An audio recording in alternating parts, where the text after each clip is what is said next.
Kuwait, Qatar இந்த இரண்டு நாடுகள் மீதும் ஈரானுக்கு ரொம்ப பாசம். அதனால தான் அவங்கள துரத்தி அடிச்சுக்கிட்டு இருக்காங்க. இது தொடர்பான தாக்குதல் அப்படிங்கிறது இன்றைக்கி ஏர்லி மார்னிங் நடந்திருக்கு. எப்படிப்பட்ட தாக்குதல்? இதில் வெறுமன தற்காப்பு தாக்குதல் தானா? இது போருக்கான ஒரு தொடக்க புள்ளியாக இருக்குமா? முஸ்தபா கமனி அவர்கள் புதியதொரு வீடியோ ஒன்று வெளியிட்டிருக்கார். அவரே பேசி ஒரு வீடியோ வெளியிட்டிருக்காரு. இதுவரைக்கும் இல்லாத ஒரு நிகழ்வு நடந்திருக்கு. அவர் இறந்து போயிட்டாருன்னு சொன்னவங்க உண்டு. அவருடைய உடலில் ஏகப்பட்ட பாதிப்புகள், உடல் உறுப்புகள்லாம் டேமேஜ் ஆகிடுச்சின்னு சொன்னவங்க உண்டு. இப்படி ஏகப்பட்ட புரளிகள், பேச்சுக்கள் இருந்தாலும் அவர் வெளியிட்டு இருக்கக்கூடிய அந்த உண்மையான வீடியோ அப்படிங்கிறது இப்போது ஈரான் சைட்லேருந்து வெளியாகிருக்கு. டீட்டெயில்டாக உள்ளே பேசலாமா?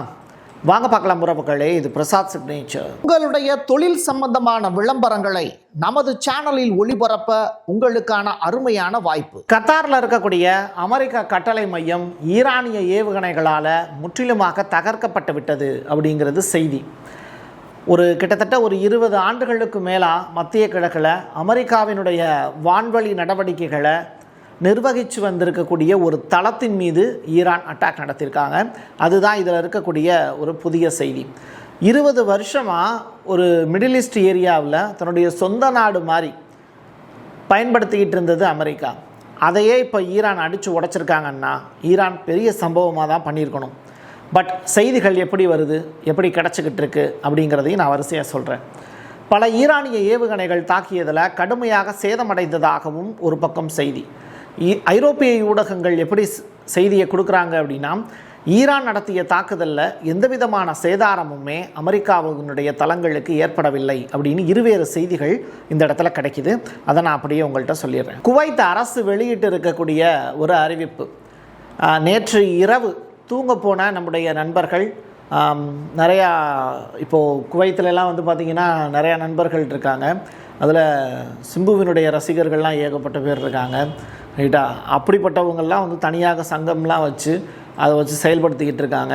அவங்க அங்கேருந்து கொடுக்கக்கூடிய தகவல்லாம் உண்மைத்தன்மை வாய்ந்ததாக இருக்குது. கடந்த 3-4 மாதங்களாக நம்ம ஃபாலோ பண்ணிக்கிட்டு இருக்கோம். அந்த வகையில் குவைத் அரசாங்கம் வெளியிட்டு இருக்கக்கூடிய அறிவிப்பு அப்படிங்கிறது 2 முறை சைரன் சத்தம் கேட்டது. குவைத் அரசும் அது தொடர்பான மெசேஜ் மக்களுக்கு கொடுத்துக்கிட்டு இருக்காங்க. இது எல்லாமே நடந்திருக்கு. குவைத்தினுடைய எண்ணெய் உள்கட்டமைப்புகளை குறிவச்சு ஈரான் மற்றும் மற்றொரு பெரிய வான்வழி தாக்குதலை ஈரான் நடத்தியிருக்காங்க அப்படிங்கிறது. 2 விதமான அட்டாக். அதனால தான் 2 சைரன் சத்தம் கேட்டிருக்கு. ஸோ இந்த தாக்குதலில் ஏதேனும் பெருசாக சேதம் அடைஞ்சிருக்கா அப்படின்னு கேட்டால், எண்ணெய் நிலையங்கள் பெருசாக சேதமாயிருக்குன்னு சொல்கிறாங்க. மனித உயிர் இழப்பு அப்படிங்கிறது எதுவும் இல்லைங்கிறாங்க. எனக்கு ஒரு டவுட்டு. ஈரான் அட்டாக் பண்ணுறாங்க, எண்ணெய் நிலையங்களுக்கு சேதம் ஏற்படுது. அது நைட்டாக இருந்தாலும் பகலாக இருந்தாலும் யாருமே அந்த இடத்துல வேலை பார்க்க மாட்டாங்களா? நைட் ஷிஃப்டாக இருந்தாலும் குறிப்பிட்ட நபர்கள் தொழிற்சாலையில் வேலை செய்வாங்கல்ல. அப்படி இருக்கும்போது எப்படி எந்த விதமான மனித உயிரிழப்புகளுமே ஏற்படலை, ஒருத்தருக்கு கூட காயம் ஏற்படலை? அதுதான் எனக்கு புரியாத புதிராக இருக்குது. இது நிஜமாகவே திட்டமிட்டு அடையாளத்துக்காக நடத்தப்படக்கூடிய தாக்குதலா? பொருள் இழப்பு மட்டும் ஏற்படுத்துவோம் அப்படிங்கிற ஐடியாவா? அதுதான் புரியாத புதிராக இருக்குது. இந்த காட்சிகளை பாருங்கள். இப்படி ஒரு பெரிய சேதாரம் ஏற்பட்டிருக்குன்னா இந்த இடத்துல யாருமே இல்லாமல் இருப்பாங்களா? அப்படி இறந்து போயிருந்தா கூட அந்த லிஸ்ட்டை அந்த அரசாங்கம் மறைக்குதா? இந்த கேள்விகளுக்கெல்லாம் விடை தெரியலை. ஏன்னா நம்ம நேராக போய் பார்க்க முடியாது. கிடைக்கக்கூடிய செய்திகளே அடிப்படையில் தான் நம்ம இங்கே பகிர முடியுது. அந்த வகையில் இவ்வளவு பெரிய டேமேஜ் ஆகிருக்கு அப்படிங்கிறாங்க.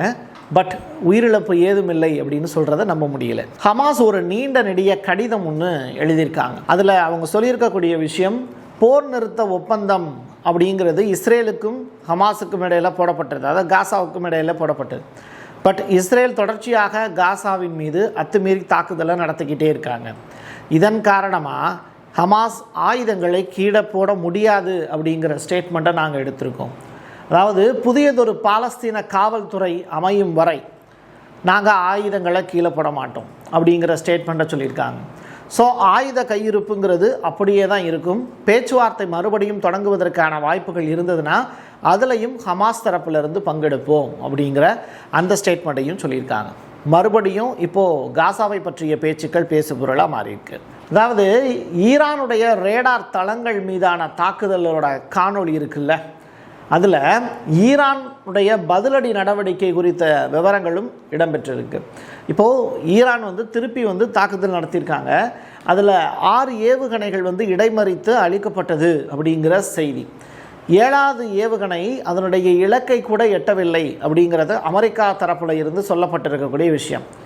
பக்ரைனில் இருக்கக்கூடிய 5வது கடற்படை, அமெரிக்காவினுடைய 5வது கடற்படை தலைமையகத்தின் மீது சேதம் ஏற்படுத்தியதாக டெஹ்ரான் முன்வைத்திருக்கக்கூடிய அந்த ஒரு விஷயத்தையும் இப்போது அமெரிக்காவினுடைய கடற்படை மறுத்திருக்காங்க. ஆக மொத்தத்தில் எங்களுக்கு எந்த அடியும் படலை, நாங்கள் சேஃப் அண்ட் செக்யூர்டாக இருக்கோம் அப்படின்னு அமெரிக்கா தரப்பில் சொல்கிறாங்க. ஈரான் தரப்பில் சொல்லக்கூடிய விஷயம் இல்லை அமெரிக்காவுக்கு பெரும் சேதம் ஏற்பட்டிருக்கு அப்படிங்கிற ஸ்டேட்மெண்ட்டையும் சொல்கிறாங்க. அதுக்கு நீங்கள் 2 பேரும் போர் பண்ணிகிட்டே போயிடலாமே. இந்த அடையாள அணிவகுப்பு அப்படிம்பாங்கள்ல, அந்த மாதிரி ஒரு முன்னெச்சரிக்கை நடவடிக்கையாக ஒரு தற்காப்பு தாக்குதல் அப்படிங்கிற வார்த்தையை எதற்காக கையாளணும் அப்படிங்கிறது புரியலை. இப்படிப்பட்ட நேரத்தில் ட்ரம்ப் ஏதாவது பேசாமல் இருப்பாரா? கண்டிப்பாக ஏதாவது பேசியிருப்பார்ல. அந்த மாதிரி அவர் ட்ரூத் சோஷியல் பக்கத்தில் செக் பண்ணி பார்க்கும்போது ஸ்ட்ரைட் ஆஃப் ஹார்மஸ் பகுதியில் நாங்கள் குண்டு வீசினோம், அதில் ஈரானுடைய போர்க்கப்பல்கள் எல்லாமே மூழ்கி போயிடுச்சு அப்படின்னு சொல்லி ஒரு ஏஐ இமேஜ் ஒன்று வெளியிடுறாரு. அது இமேஜ் நல்லா டிசைன் செய்யப்பட்டிருக்கு. பார்த்திங்கன்னா இதான் ட்ரம்ப் அவர்கள் வெளியிட்டிருக்கக்கூடிய அந்த வீடியோ. அவருடைய ட்ரூத் சோஷியல் பக்கத்தில் வெளியிட்டிருக்கக்கூடிய காட்சிகள் தான் இது. ஈரானிய கப்பல்களை கடலுக்குள்ளே நாங்கள் மூழ்கடிச்சிட்டோம் அப்படிங்கிறத பறைசாற்றக்கூடிய வகையில் இந்த வீடியோ காட்சியை அவர் வெளியிட்டிருக்காரு. ஒன்டாப்பில் அப்படின்னு சொல்கிற மாதிரி ஒரு சம்பவம் ஒன்று நடந்திருக்கு. முஸ்தபா கமினி அவர்கள் திரையில் தோன்றி பேசியிருக்கிறார் அப்படிங்கிற செய்தி. அயத்துல்லா அலி கமினியோடு இருந்த தன்னுடைய மகன் இறந்து போயிட்டார் அப்படிங்கிற மாதிரி முதல்ல செய்திகள் வந்தது. அதற்கு பிறகு ஈரானுடைய உச்ச தலைவராக இவருக்கு பொறுப்பு வகித்து கொடுக்கப்பட்டது. அதற்கு பிறகு இவர் பற்றிய அறிக்கைகள் வந்துக்கிட்டே இருந்தது. ஆனால் இவர் வெளியில் வரவே இல்லை, பேசவே இல்லை. அது ஒரு பெரிய குறையாகவே இருந்தது. இப்போ உயிரோடு இருக்கிறாரா இல்லையா அப்படிங்கிறது தொடர்பான கேள்விகளுக்கு இப்போ விட கிடச்சிருக்கு. அவரே திரையில் தோன்றி ஒரு ஸ்டேட்மெண்ட்டையும் சொல்லியிருக்காரு. போர் நிறுத்தம் மீறப்பட்டால் அமெரிக்க தளங்கள் மீது எந்தவிதமான முன்னறிவிப்புமின்றி தொடர்ச்சியாக தாக்குதலை நடத்துவோம் அப்படின்னு ஒரு ஸ்டேட்மெண்ட்டு இவர் சைடில் இருந்து உத்தரவாக ஈரானுடைய IRGCக்கு பறந்திருக்கு. அமைதிக்கும் முழு அளவிலான போருக்கும் இடையிலான ஒரே தடுப்பு அரணாக இந்த போர் நிறுத்தம் விளங்குது. அதை மீறி அமெரிக்கா செயல்பட்டாங்கன்னா நாங்கள் பதிலடி கொடுப்போங்கிறது அவருடைய ஸ்டேட்மெண்ட். இது தொடர்பாக வீடியோ ஒன்று வெளியாயிருக்கு. அவருடைய கை முழுவதுமாக மூடப்பட்டிருக்கு. ரைட்டா, அவர் உக்காந்துருக்காரு, அவர் பேசுகிறாரு, ஓகே. பட் அவருடைய கை ஆக்ஷன் எதுவுமே இங்கே காட்டப்படவே இல்லை. அமெரிக்கா தரப்பில் சொல்லப்பட்ட விஷயம் அவருடைய ஒரு கையும் ஒரு காலும் இல்லை அப்படின்னு சொல்கிறாங்க. இப்படிப்பட்ட சுச்சுவேஷனில் அவருடைய அந்த வீடியோவில் அவருடைய கை ஆக்ஷன் அப்படிங்கிறது இன்ன வரைக்கும் காட்டப்படலைங்கிறது இந்த வீடியோலேயே தெரியுது. இதற்குமான விளக்கம் கண்டிப்பாக ஈரான் சைடில் இருந்து குயிக்காக கொடுப்பாங்கங்கிறத நம்பலாம். எதிரி வலுவாக தான் இருக்காங்க அப்படிங்கிறத யதார்த்தத்தை புரிஞ்சுக்க மறுக்கிறாங்க அமெரிக்கா அப்படிங்கிற ஸ்டேட்மெண்ட்டை இப்போ ஈரானுடைய வெளியுறவுத்துறை அமைச்சர் பாச்சராக்கி சொல்லியிருக்காரு. வலிமை மிக்க ஈரானுடைய யதார்த்தத்தை அமெரிக்கா கட்டாயம் ஏற்றுக்கொள்ள வேண்டும் அப்படிங்கிற ஸ்டேட்மெண்ட்டையும் பதிவு செஞ்சுருக்காரு. பிராந்திய மற்றும் பரந்த அளவிலான நிலைகளில் ஈரானோடு அமெரிக்கா உறவுகளை வளர்த்துக்கணும், எங்களை எதிரியாக நினைக்க வேண்டாம், ஃப்ரெண்ட்லியாக டீல் பண்ணுங்கள், நாங்களும் நண்பனாகிறதுக்கான முயற்சிகளில் ஈடுபடுவோம், வர்த்தகமும் செய்யலாம் அப்படிங்கிற அழைப்பையும் கொடுத்துருக்கார். நாம் வாழ்வது ஒரு யதார்த்தமான உலகத்தில், எனவே நாம் உண்மையின் அடிப்படையில் செயல்படணும், கற்பனையின் அடிப்படையில் நான் தான் வலிமையானவன் அப்படின்னு அமெரிக்கா தொடர்ச்சியாக நினச்சிக்கிட்டே இருந்தாங்கன்னா நிஜமான போரில் அடி வாங்கிட்டே தான் இருப்பாங்க அப்படிங்கிறது தான் இவர் சொல்லியிருக்கக்கூடிய விஷயத்தில் உண்மைத்தன்மை. ஒரு விஷயம் எனக்கு புரியல அப்படின்னு வருத்தப்பட்டு ஈரானுடைய அதிபர் பெஜஸ்கியான் ஒரு ஸ்டேட்மெண்ட் ஒன்று கொடுத்துருக்கார். அது பார்க்கும்போதே உண்மையிலேயே ஆமாம் இவர் சொல்கிறது கரெக்டு தானோ அப்படின்னு நினைக்க தோணுச்சு. அது என்ன அப்படின்னா, இஸ்ரேல் தொடர்ச்சியாக மக்களை கொண்டுக்கிட்டே இருக்காங்க, கொலை செய்கிறாங்க, அவங்கள அமெரிக்கா காப்பாற்றுது. ஆனால் ஈரான் என்ன பண்ணுது, தொடர்ச்சியாக தன்னுடைய மக்களை காப்பாற்றி ஆட்சி செஞ்சுக்கிட்டு இருக்கக்கூடிய ஒரு ஜனநாயக நாடு. இங்கே எங்களை எப்படி அமெரிக்கா ட்ரீட் பண்ணுறாங்கன்னா பயங்கரவாத நாடுன்னு ட்ரீட் பண்ணுறாங்க. அணு ஆயுதம் வைத்திருக்கிறது அமெரிக்கா, இஸ்ரேல் உள்ளிட்ட நாடுகள். அணு ஆயுதமே இல்லாத நாடு ஈரான்.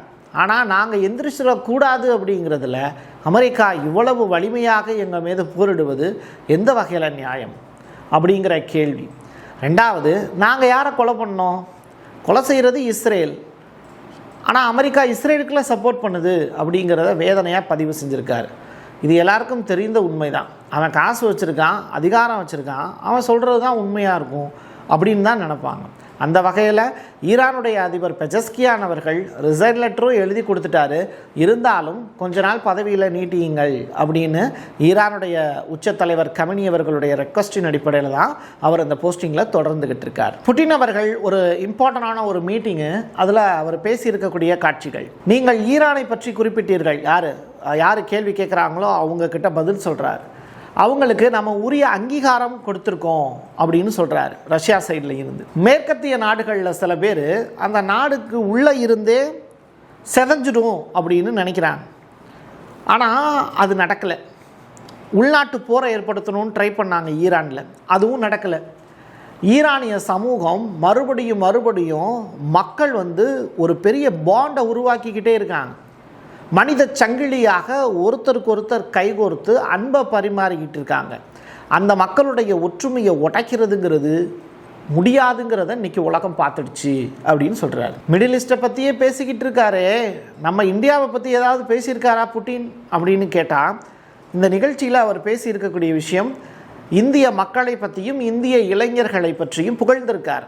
இந்தியர்கள் புத்திசாலிகள், சிறந்த கல்வி அறிவு பெற்றவர்கள் அப்படிங்கிறது எங்களுக்கு தெரியும். அதனால தான் அவங்க கூட நாங்கள் எஜுகேஷன் ரிலேட்டடாக நல்ல பாண்டை உருவாக்க ட்ரை பண்ணுறோம். இந்தியர்கள் உலக புகழ்பெற்ற சிறந்த சிந்தனை திறன் உள்ளவர்கள் அப்படின்னு சொல்லியிருக்கார்.